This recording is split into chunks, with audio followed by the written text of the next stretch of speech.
Hey guys, how's it going? Hope you're doing well. My name is Crown, and today I'm going to read you some very interesting stories that I hope that you're gonna love. And now, without further ado, let's go!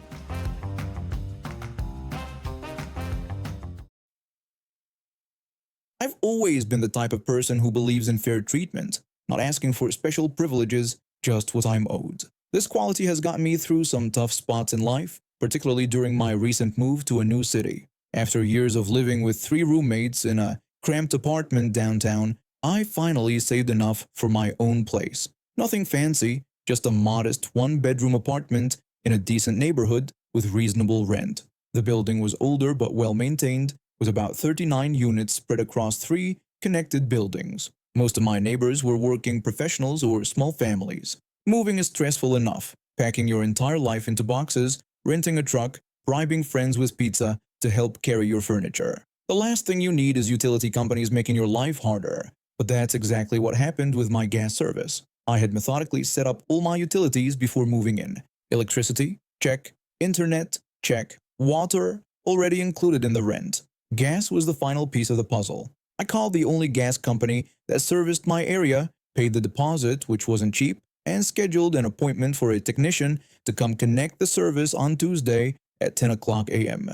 Tuesday morning, I woke up early to hit the gym near my new place. My apartment was still a maze of boxes, but at least I could start the day with a good workout. My gym routine has always been my anchor, the one constant when everything else is in flux.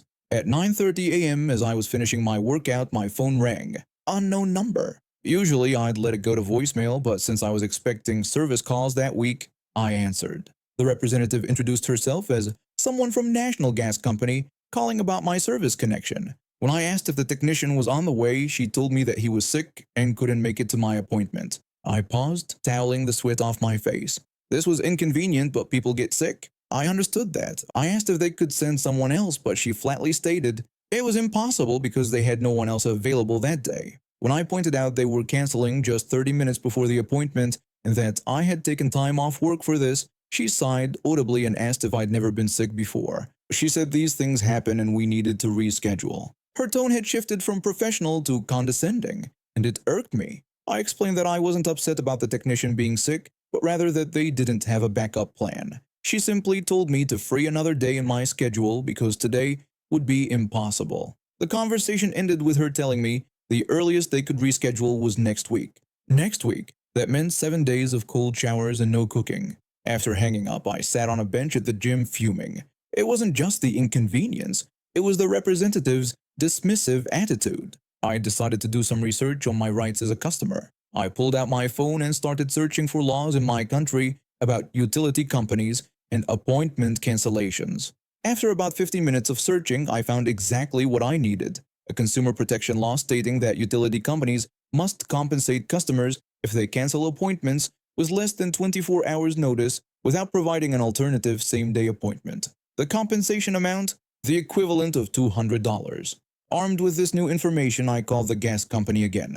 A different representative answered, but when I explained I wanted to speak about my canceled appointment, they transferred me to the same woman from before. I greeted her and mentioned I was calling about my canceled gas connection appointment. She recognized my voice and reiterated that we needed to reschedule for next week. I asked if she was absolutely sure they couldn't send someone today. She responded with exasperation, repeating that it was impossible today. That's when I asked how they would like to send me the $200. She asked me to repeat myself, clearly confused. I explained about the Consumer Protection for Utility Services Act, Section 14.3, which required compensation for canceling with less than 24 hours notice. I offered to send her the link to the government website. There was a long silence on the other end of the line. I actually emailed her the link while waiting. When she finally spoke again, her tone had completely changed. She stated they would send someone over as scheduled. This is where I decided to be petty. They had wasted my time and treated me like an inconvenience. Now it was my turn. I asked if she was sure, reminding her that she had said the technician was sick and I wouldn't want them to get him out of bed. She robotically stated that the technician would arrive at the scheduled time. I commented that she had previously said it was impossible and I wouldn't want them to break a law of physics. Again, she mechanically repeated that the technician would arrive at the scheduled time. I expressed astonishment at how quickly the problem became fixable when minutes ago it had been impossible. Once more, she recited that the technician would arrive at the scheduled time. I asked what had changed, other than them not wanting to pay compensation. Like a broken record, she stated that the technician would arrive at the scheduled time. I suggested that perhaps it had been possible all along, but they just didn't feel like doing their job until they found out it would cost them. Through what sounded like gritted teeth, she repeated the same line about the technician arriving at the scheduled time. I kept this up for another 10 minutes. Every question from me received the same robotic response from her. It was petty, I admit it, but it felt good to turn the tables. I left the gym and headed home, arriving just in time to meet a very healthy-looking technician who connected my gas without any issues. He even mentioned that he'd been called in from his lunch break for an urgent connection. Interesting definition of impossible, I thought. Over the next few days, as I settled into my new place and met some neighbors, I found myself sharing my gas company story. Turns out many of my neighbors had similar experiences with National Gas Company. Missed appointments, rude customer service, mysterious fees. During a building-wide cookout that weekend, where I made friends with several neighbors, we discovered that our building's contract with National Gas was coming up for renewal in 2 months. That sparked an idea. What if we all switched to the competitor, Regional Energy? They had slightly better rates and, according to online reviews, much better customer service. I started a petition, going door to door throughout all 3 apartment buildings. As I spoke with each neighbor, I explained that we could save money and get better service if we all switched together. Most were immediately on board. A few needed convincing. One elderly woman worried about the hassle of changing companies. I assured her I would help with the paperwork and that the new company would handle all the technical aspects. She thanked me for my kindness and mentioned how rude a National Gas representative had been the last time she called about her bill. Within 3 weeks, I had signatures from 36 of the 39 apartments. I presented the petition to our building manager, who was impressed by the initiative. He admitted he had no idea so many tenants were unhappy with National Gas and found our petition very compelling. 2 months later, the entire complex switched to Regional Energy. According to the building manager, when National Gas received notice that they were losing 39 customers at once, they suddenly offered a substantial discount to keep the business. Too little, too late. The best part came about a month after the switch. I was checking my mail when I ran into the Regional Energy technician who was doing routine maintenance. He recognized me as the person who organized the switch from National Gas and mentioned he'd heard about me at the office. I asked if there was a problem, and he assured me there wasn't any issue at all. He just wanted to thank me because they had hired 3 new technicians to handle all the new customers from our buildings. One of them used to work for National Gas and was much happier with Regional Energy. I couldn't help but wonder if one of those new hires was the sick technician from my original appointment. Probably not, but it's a nice thought. So that's how my pettiness over a canceled gas appointment led to an entire apartment complex switching utility providers. Was it petty? Absolutely. Was it worth it? Every single minute. I haven't thought my grandfather's 1967 Shelby GT500 would almost get me killed, but that's exactly what happened last month. The car had been sitting in my grandfather's garage for decades before he passed away 3 years ago. He bought it new back in the day, barely drove it, and kept it in pristine condition. When he died, he left it to me, his only grandchild who shared his passion for classic cars. I'd spend weekends with my grandfather in that garage. He'd tell me stories about the good old days while teaching me how to change oil, replace spark plugs, and properly detail a car. Those memories are why I could never part with a Shelby, despite numerous offers over the years. I'm not rich by any means.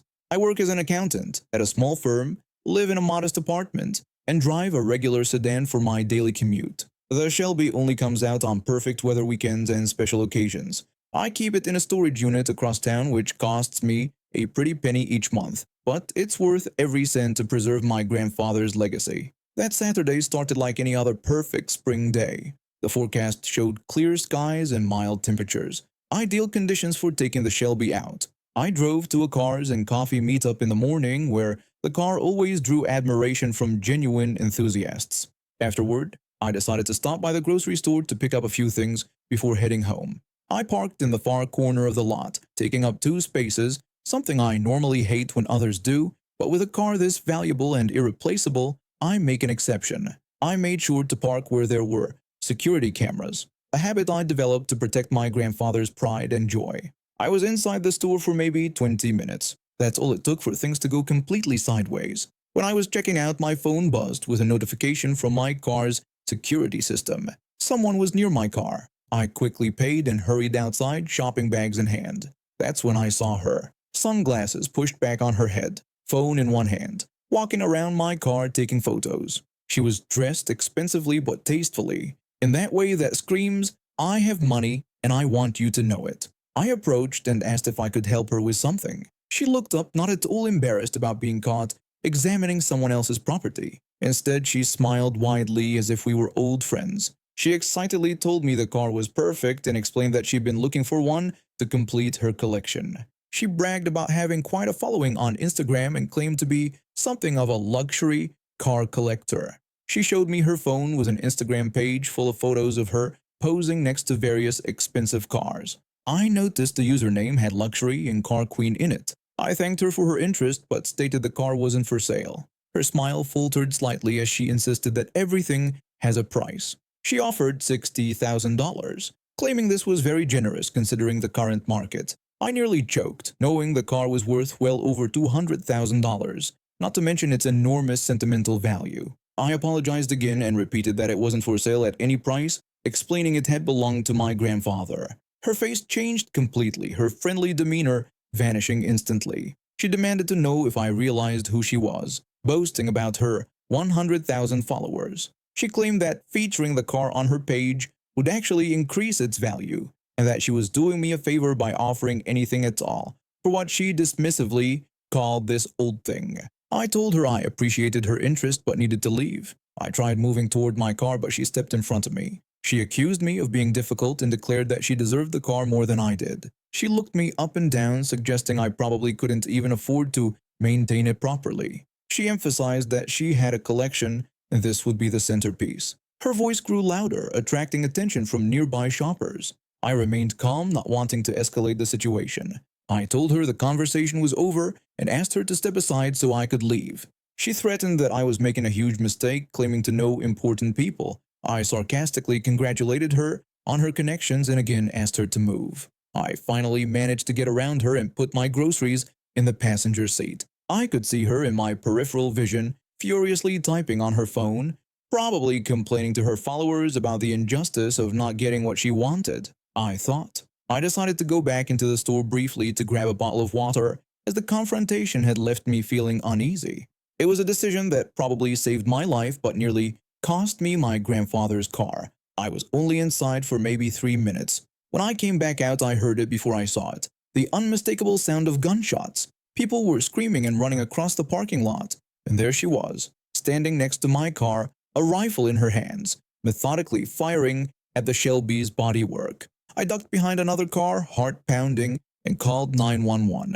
But before I could even finish giving the dispatcher my location, 2 police cars came screaming into the parking lot, lights flashing. Apparently, several shoppers had called it in already. She was shouting that the car should have been hers, and that if she couldn't have it, nobody could. She yelled this as she reloaded the rifle. That's when the police moved in, guns drawn. The officers shouted commands for her to drop the weapon immediately and keep her hands visible. For a moment, I thought she might actually turn the gun on the officers. The look in her eyes was that wild. But something in her broke and she dropped the rifle, collapsing to her knees in dramatic fashion.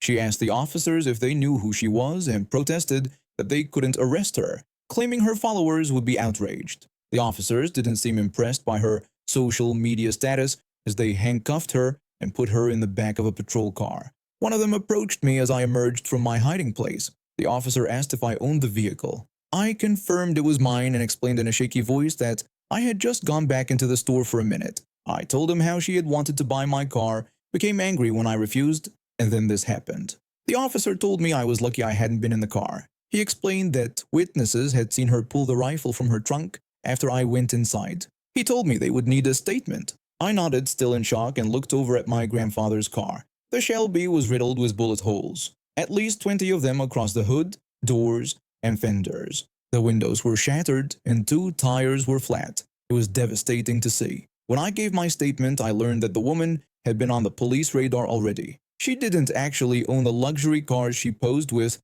on Instagram. She just found them in public places and pretended they were hers. The rifle wasn't registered and had its serial number filed off. She was looking at serious charges: felony vandalism, illegal possession of a firearm, discharge of a firearm in public, and making criminal threats. In the following days, the security footage from the store made its way to local news. The woman's dramatic meltdown became viral, with people dubbing her Car Karen. Her Instagram followers didn't defend her as she'd predicted. Instead, they turned on her when they discovered her luxury car collection was fake. My insurance thankfully covered classic cars, and they agreed to pay for a complete restoration.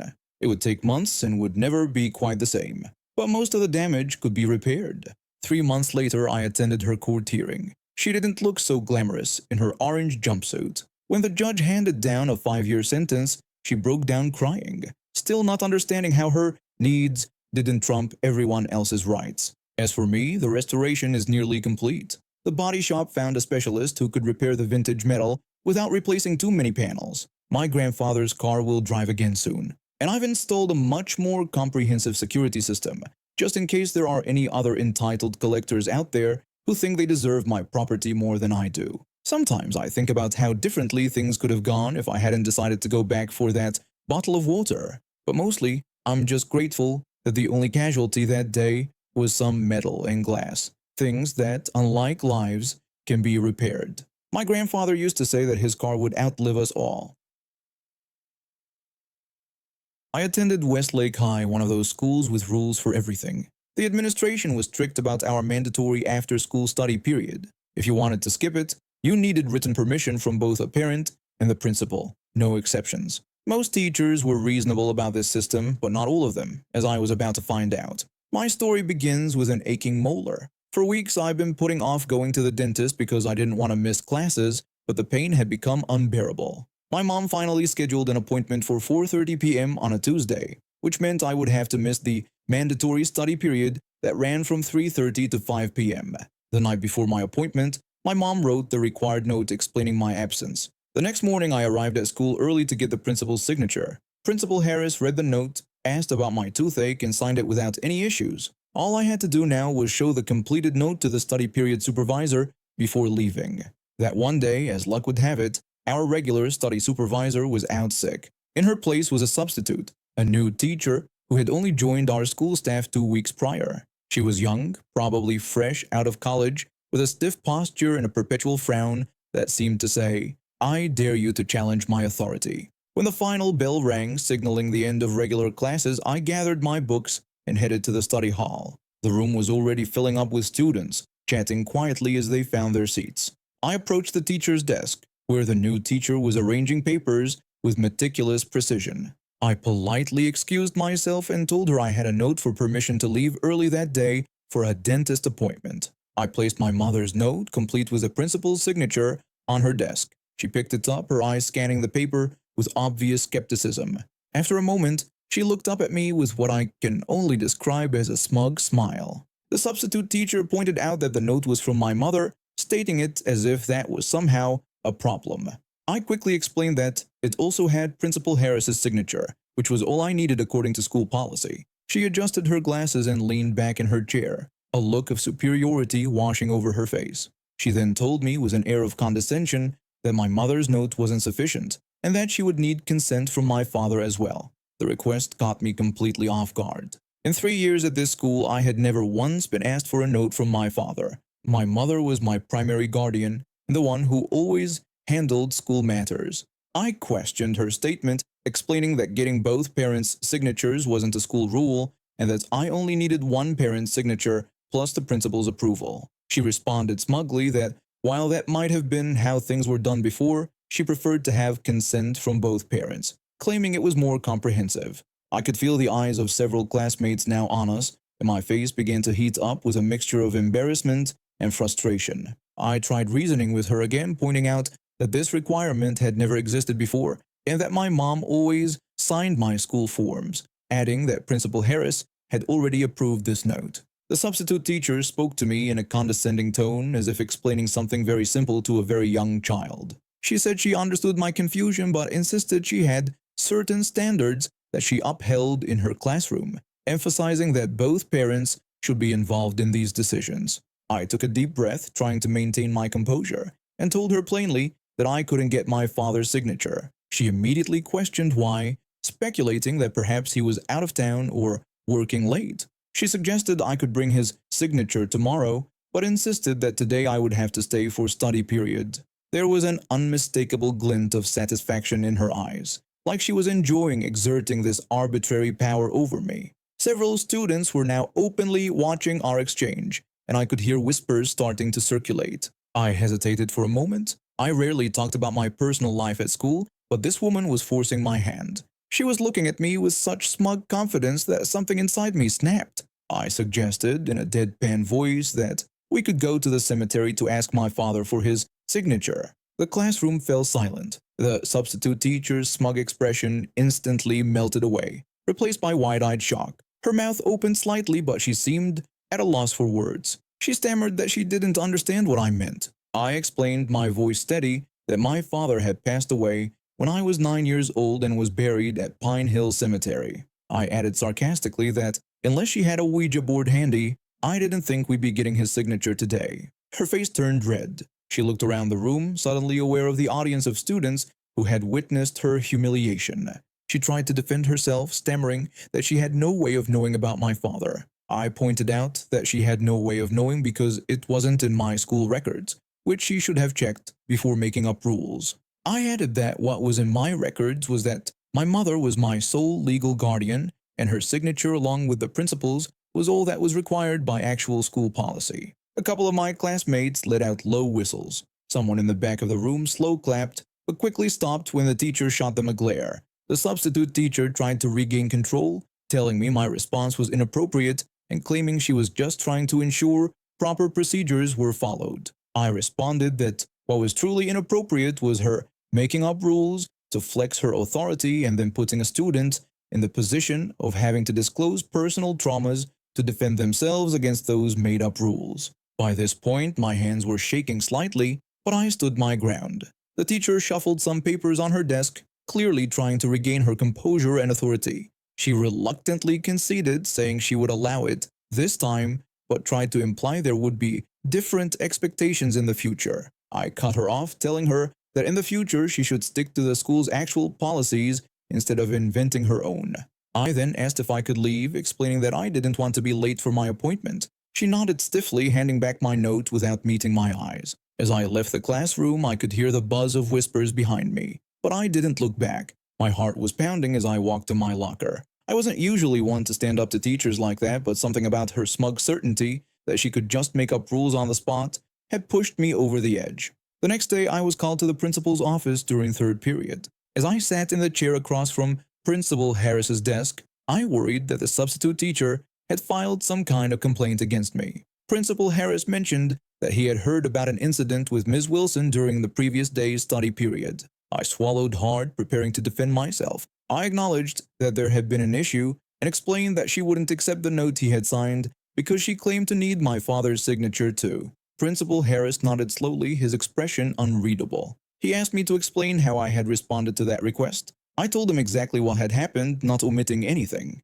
When I finished, I waited for the reprimand that I was sure would follow. Instead, Principal Harris leaned back in his chair and sighed deeply. He explained that Ms. Wilson was new to our school and appeared to have been attempting to establish her authority in a rather misguided way. He assured me that he had spoken with her about following established policies rather than creating her own, and guaranteed she wouldn't be asking for additional signatures in the future. I blinked in surprise. Principal Harris continued, acknowledging that while he understood my frustration, there were more constructive ways to handle such situations. He suggested that next time I should find him or another administrator instead of creating a scene. I apologized, and he accepted it easily. Principal Harris then expressed his regret that I had been put in that position and asked about my tooth, shifting the conversation to my dental procedure. I left his office feeling a mixture of relief and vindication. Word of the incident spread quickly through the school. For the next few weeks, whenever I passed Ms. Wilson in the hallway, she would suddenly find something fascinating to look at in the opposite direction. She never supervised study period again during my time at the school. I've always been what people call non-conforming.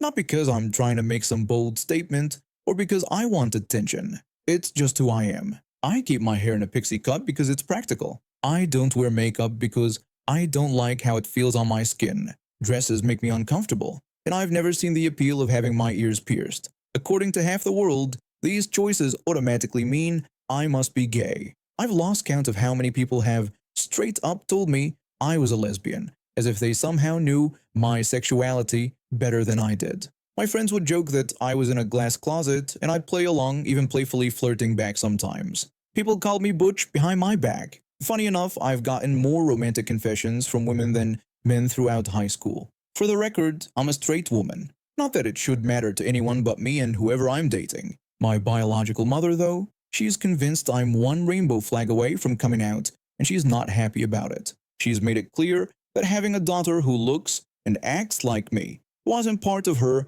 life plan. Thankfully, she doesn't have much control over my life decisions, since I've lived with my aunt since I was 11. My mom had a serious drug problem back then. Giving custody of me and my little brother to her sister was probably the smartest choice she ever made. She's clean now, which I'm genuinely happy about, but sobriety hasn't cured her judgmental attitude. She loves making little comments about my lifestyle and beliefs whenever she gets the chance. Last election was my first time voting. I was excited about it, proud to participate in democracy and all that. When I mentioned who I voted for, my mother looked me straight in the eye and told me it was okay that I voted wrong, because her vote would cancel out mine anyway. Thanks, Mom. Really feeling the support. But the real showdown happened during my senior year of high school. Prom was coming up and I was hanging out with my friends at lunch when the topic came up. My best friend asked if I was even planning to go to prom. I explained that I probably would since my aunt had already bought the tickets. Another friend jumped in, questioning what I was planning to wear and pleading with me not to just show up in jeans. When I admitted I hadn't decided yet, my best friend bet me $10 that I wouldn't wear a suit. Something about the challenge sparked my interest. Maybe it was the easy $10, or maybe it was the idea of doing something unexpected. Either way, I found myself accepting the bet, telling them it would be easy money. When I told my aunt about it that evening, she just shrugged. She told me she didn't care what I wore as long as it was appropriate for school, and just asked me to make sure I took pictures for her. Being from a poor family meant I couldn't exactly walk into a fancy store and buy a designer suit. Luckily, our school had a prom closet with donated formal wear for students who couldn't afford their own. The next day after school, I went to check it out. That's when I found it, a light blue suit that somehow fit me perfectly. The school counselor who ran the prom closet seemed surprised by my choice but helped me pick out a white button-up shirt and a darker blue tie to complete the look. When prom night finally arrived, I felt amazing. The suit was comfortable, I could actually move in it, and I didn't have to worry about makeup or hair extensions or any of that stuff. My aunt took about 100 photos of me posing in our living room before I left with my friends. My aunt complimented me, saying I looked sharp and that the girls in their uncomfortable dresses would be jealous when they saw how good I looked. Prom itself was fun. My friends loved the suit, I won the bet, and several people complimented me. Even some teachers mentioned how nice I looked. I danced, laughed, and had a great time without once worrying about a wardrobe malfunction or painful shoes. When I got home, my aunt was still up waiting to hear all about it. I showed her some pictures my friends had taken, and she immediately posted a few on Facebook with the caption, "My beautiful niece at her senior prom." That's when everything exploded. Less than 20 minutes later, my phone buzzed with a text from my mother. I hadn't even realized they were still Facebook friends. My mother texted asking what I was wearing. I replied simply that it looked like a suit. She asked if that was really what I wore to prom, and I confirmed that yes, it was. She questioned why I hadn't worn a dress instead.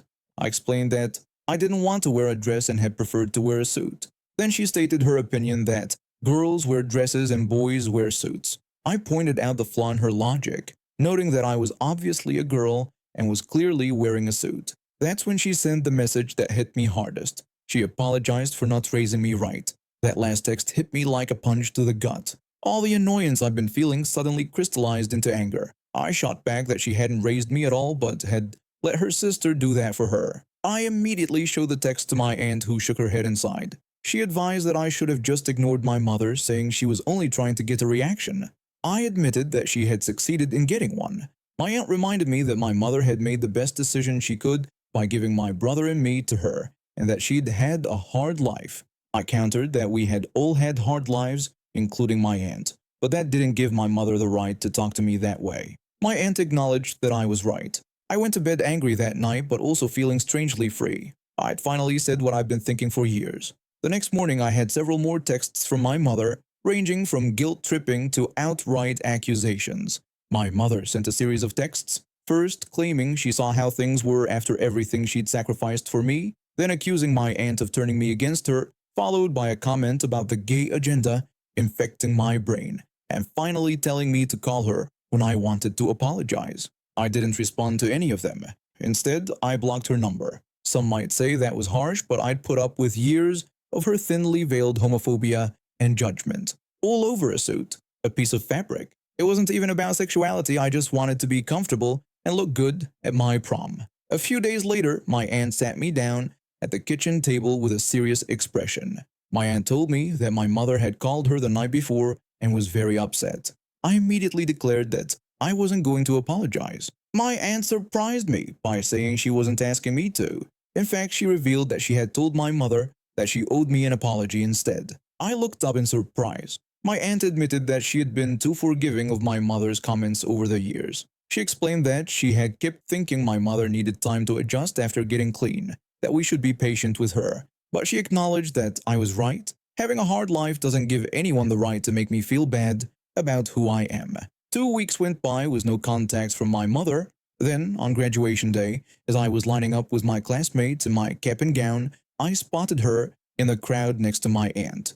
I almost didn't recognize her because she cut her hair short. Not quite a pixie cut like mine, but shorter than I'd ever seen it. After the ceremony, she approached me awkwardly. My mother offered her congratulations. I thanked her for coming. There was an uncomfortable silence before she spoke again. She told me that I had looked good in the suit at prom. I thanked her again. Then she apologized for what she had said, explaining haltingly that she was trying to understand and that my aunt had told her she needed to do better. It wasn't a great apology, but I could tell it was genuine. We weren't suddenly going to have a perfect mother-daughter relationship, but maybe, just maybe, it was a start. My aunt took us out for dinner afterward. As we ate, my mother made an effort to ask me about my college plans, without any judgment in her voice. When the topic of my dorm room came up, she actually offered to help me shop for bedding. My mother said that I could get whatever style I wanted, and that she would try not to comment if it wasn't what she would choose. That made me laugh, which seemed to surprise her. I remarked that it was progress at least. My aunt agreed, calling it baby steps. My relationship with my mother is still complicated. She still sometimes makes comments that make me roll my eyes, but she's trying. I've learned that standing up for myself doesn't mean cutting people off completely. Sometimes it just means setting boundaries and giving people the chance to respect them. I started college with a wardrobe that includes both suits and dresses, because sometimes I feel like wearing a dress, and that's my choice too. The most important thing I realized is that clothes are just clothes. They don't define my sexuality, my worth, or my future. They're just fabric we put on our bodies. And now we have reached the end of today's stories. Thank you for watching, and see you next time.